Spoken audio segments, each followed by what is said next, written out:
نیکی کبھی رائیگاں نہیں جاتی ہے، حشر تک جلتا ہے نیکی کا چراغ۔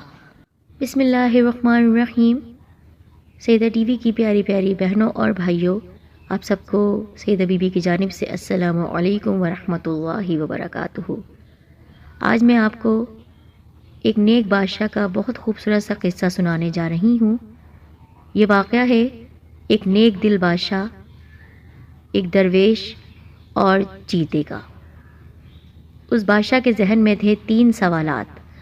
ان سوالات کے جواب لینے کے لیے وہ پہنچا ایک درویش کے پاس۔ لیکن پھر کیا ہوا اس کے ساتھ، یہ جاننے کے لیے اس ویڈیو کو مکمل دیکھیے گا شروع سے آخر تک۔ اس سے پہلے ہمارے چینل سیدہ ٹی وی کو سبسکرائب کر دیں، ساتھ ہی بیل کو پریس کریں تاکہ آپ کے پاس ہماری اپلوڈ کی جانے والی ویڈیوز کی نوٹیفیکیشنز پہنچتے رہیں۔ میرے FB آفیشیل پیج پر آپ مجھے فالو کر لیں۔ اسلام کے حق بات جانیے سیدہ ٹی وی کے ساتھ۔ یہ واقعہ پرانی یادگار قصوں کی کتاب میں موجود ہے۔ ایک بار کا ذکر ہے، دور دراز کے کسی ملک میں ایک نیک دل بادشاہ حکومت کیا کرتا تھا۔ وہ دن رات اس بات پر غور کیا کرتا تھا کس طرح اپنی حکومت کو بہتر سے بہتر بنایا جائے، اور اگر میرے اندر کوئی کمی موجود ہے تو مجھے اس کمی کو کیسے پورا کرنا چاہیے۔ ایک بار اس کے ذہن میں 3 سوالات آئے۔ پہلا سوال تھا، صحیح کام کرنے کا صحیح وقت کیا ہے؟ دوسرا سوال تھا، وہ کون لوگ ہیں جن کی مجھے سخت ضرورت ہے؟ تیسرا سوال تھا، وہ کون سے معاملات ہیں جن پر فوری توجہ دینی چاہیے؟ ان تینوں سوالوں کے آتے ہی اس نے غور و فکر کرنا شروع کر دی، لیکن اس کو کوئی مناسب جواب نہیں ملا۔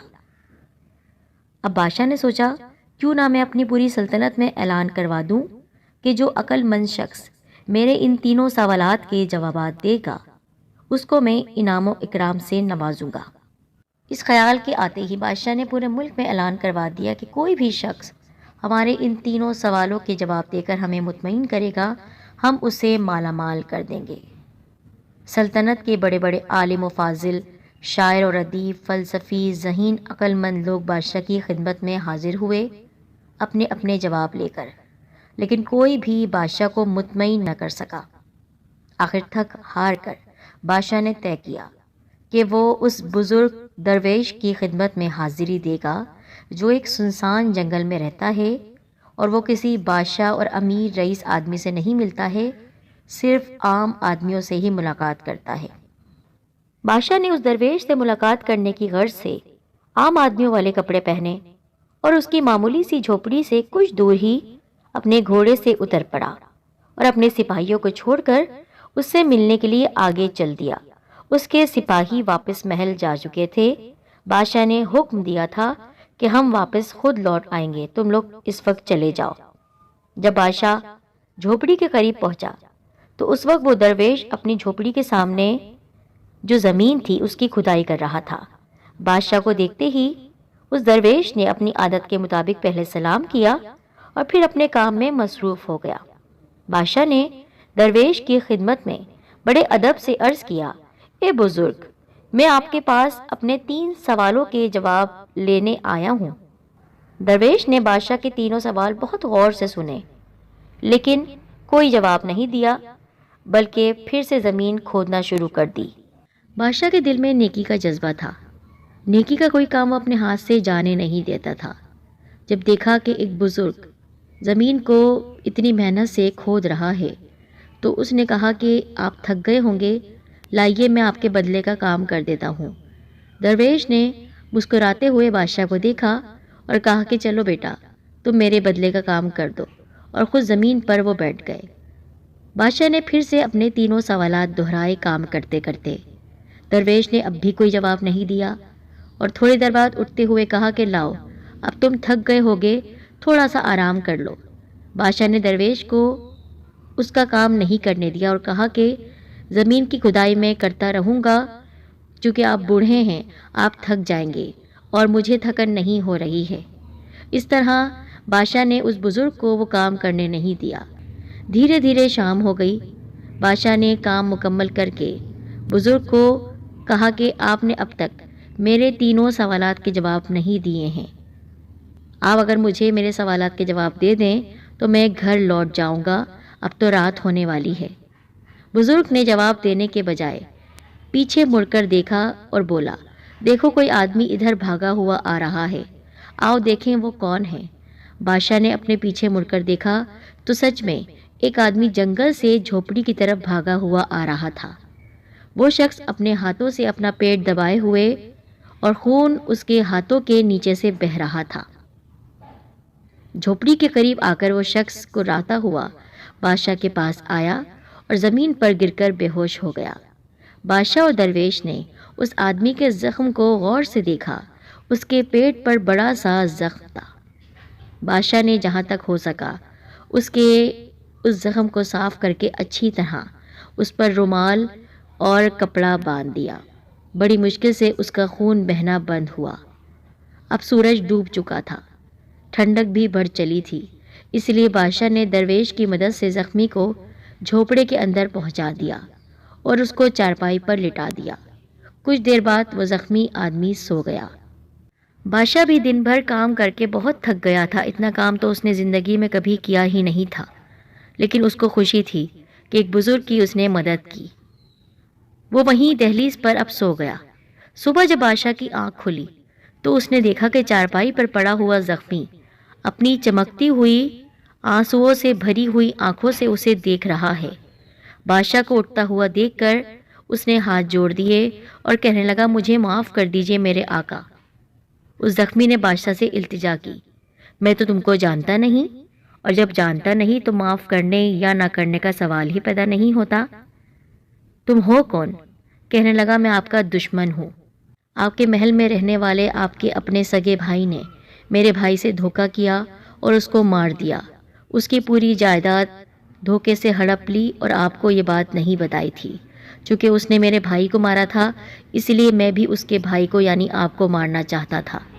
جب مجھے معلوم ہوا کہ آپ ان درویش سے ملنے آ رہے ہیں تو میں نے طے کیا کہ جب بھی آپ واپس لوٹیں گے میں آپ کو راستے میں ہی اکیلا موقع دیکھ کر مار دوں گا۔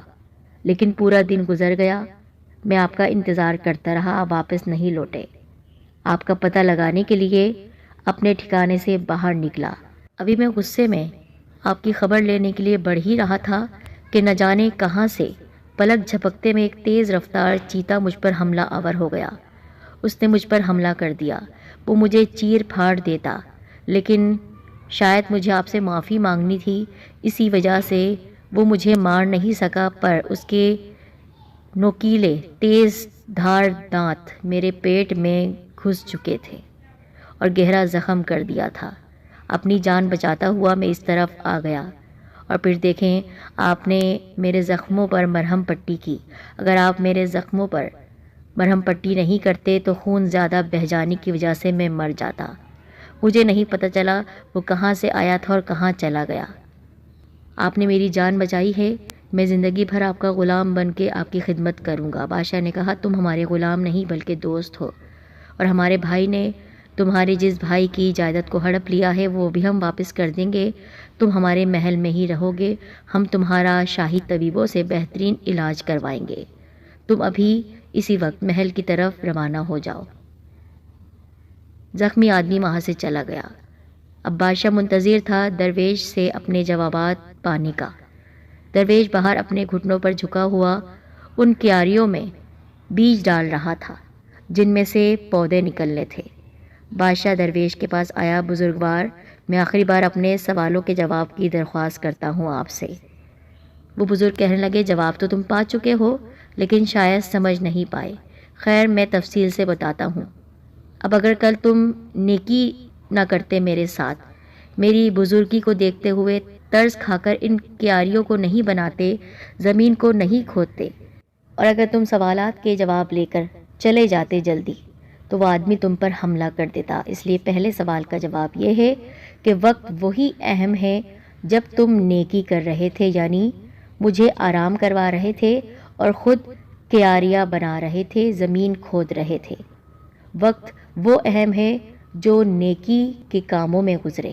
دوسرا سوال، کس کی تمہیں سب سے زیادہ ضرورت ہے؟ تو جس وقت تم کسی شخص کے ساتھ نیکی کر رہے ہو وہ شخص تمہارے لیے ضروری ہوتا ہے۔ اس وقت میں تمہارے لیے اہم تھا جس کے ساتھ تم نیکی کر رہے تھے۔ جس کی وجہ سے تم اتنی دیر جنگل میں رکے۔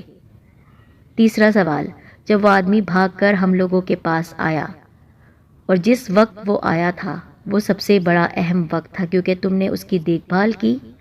اگر تم اس کے زخموں پر پٹی نہ باندھتے اور اس کو بچاتے نہیں تو وہ تم سے صلح کیے بغیر مر جاتا۔ تو تمہارے تینوں سوالات کا میں ایک ہی جواب دیتا ہوں، نیکی۔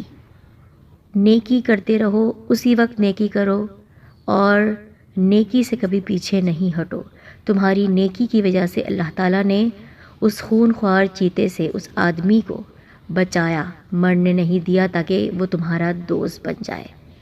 سبحان اللہ۔ ہماری ویڈیو کو پلیز لائک کریں اور کمنٹ کرتے رہا کریں، شیئر کریں اس واقعے کو۔ اسکرین پر جو آپ ویڈیوز دیکھ رہے ہیں ان کو بھی دیکھیں، شیئر کر دیجیے۔ جزاک اللہ خیر۔ نیکی